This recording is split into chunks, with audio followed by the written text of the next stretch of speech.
देश और दुनिया के इतिहास में 8 जून यानी आज का इतिहास कई महत्वपूर्ण घटनाओं का साक्षी है और कई घटनाएं इतिहास के पन्नों में हमेशा के लिए दर्ज हो गई हैं।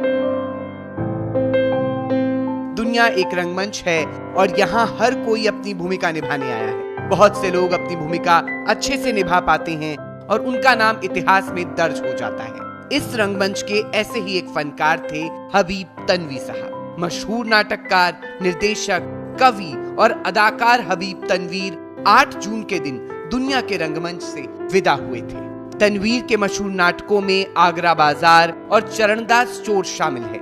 हबीब तनवीर ने 50 वर्ष की अपनी लंबी रंगमंच यात्रा में 100 से अधिक नाटकों का मंचन किया। शतरंज के मोहरे, लाला शोहरत राय, मिट्टी की गाड़ी, गांव का नाम ससुराल, मोर नाम दामाद, पोंगा पंडित, द ब्रोकन ब्रिज, जहरीली हवा, रात रक्त उनके मशहूर नाटकों में शामिल है। लंबी बीमारी के बाद उन्होंने 2009 में 8 जून के दिन ही भोपाल में 85 साल की उम्र में दुनिया को अलविदा कहा।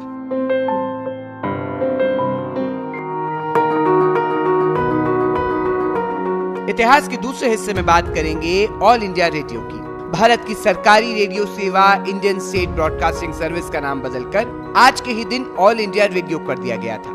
प्रसार भारती का एक प्रभाग ऑल इंडिया रेडियो भारत की राष्ट्रीय सार्वजनिक रेडियो प्रसारण सेवा है। आधिकारिक तौर पर साल 1956 से आकाशवाणी के नाम से जाना जाने वाला ये दुनिया का सबसे बड़ा रेडियो नेटवर्क है। सूचना और प्रसारण मंत्रालय के अनुसार AIR ने देश की 99% से अधिक आबादी को कवर किया। इसका मुख्यालय नई दिल्ली में है और प्रसार भारती के तहत दूरदर्शन की सहयोगी सेवा है। इसका आदर्श वाक्य है, बहुजन हिताय बहुजन सुखाय, यानी सभी के सुख और कल्याण के लिए। आकाशवाणी की शुरुआत 20 के दशक में मानी जाती है।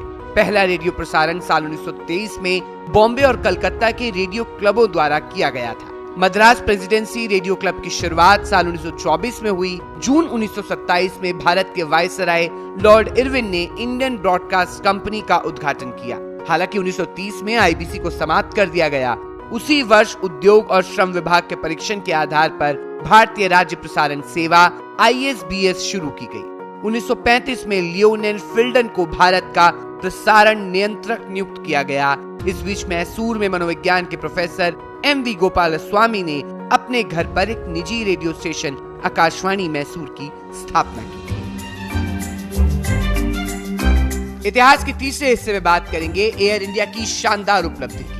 आज यानी 8 जून साल 1948 के दिन एयर इंडिया ने पहली इंटरनेशनल उड़ान लंदन के लिए भरी थी।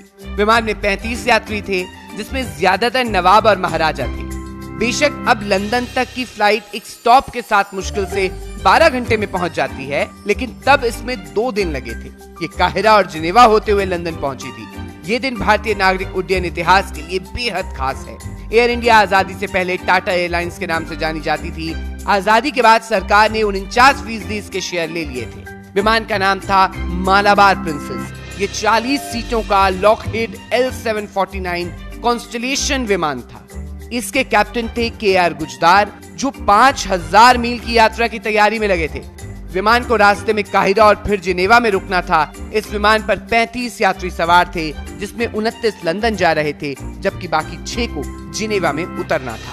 इस यात्रा के लिए 3 जून 1948 को टाइम्स ऑफ इंडिया में 2 कॉलम और 15 सेंटीमीटर का एक विज्ञापन भी प्रकाशित किया गया था, जिसमें महाराजा के लोगों के साथ यात्रियों का स्वागत किया गया था। इस विज्ञापन में महाराजा अपने यात्रियों से कह रहे थे, मेरे साथ काहिरा और जिनेवा होते हुए लंदन की यात्रा में आपका स्वागत है।